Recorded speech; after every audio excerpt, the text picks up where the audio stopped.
భీష్ముడు కురువంశ వారసులైన ధృతరాష్ట్రుడికి పాండురాజుకి వివాహాలు చేయాలని నిశ్చయించుకుంటాడు. ధృతరాష్ట్రుడు పుట్టుకతోనే అంధుడు కావడంతో ఆయనకు భార్యగా రావడానికి ఎవరూ సులభంగా ముందుకు రాలేదు. అప్పుడు భీష్ముడు గాంధార దేశపు రాజకుమారి గాంధారి గురించి విన్నాడు. గాంధారి శివుని భక్తురాలు. ఆమెకు భక్తికి మెచ్చి పరమశివుడు ఆమెకు 100 కుమారులు కలుగుతారు అని వరమిచ్చాడు. కురువంశం అభివృద్ధి చెందాలంటే ఈమె సరైన కోడలని భావించి భీష్ముడు గాంధార రాజు సుబలుడికి వర్తమానం పంపాడు.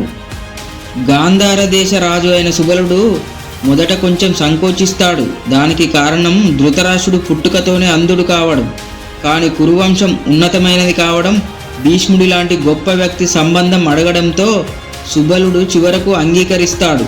ఈ వివాహ వార్త విన్న గాంధారి తన భర్త అంధుడైనప్పుడు తాను కూడా లోకాన్ని చూడకూడదని నిర్ణయించుకుంటుంది.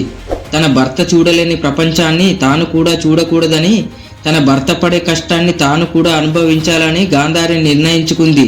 అందుకే వివాహానికి ముందే ఆమె కళ్ళకు గంతలు కట్టుకుంది.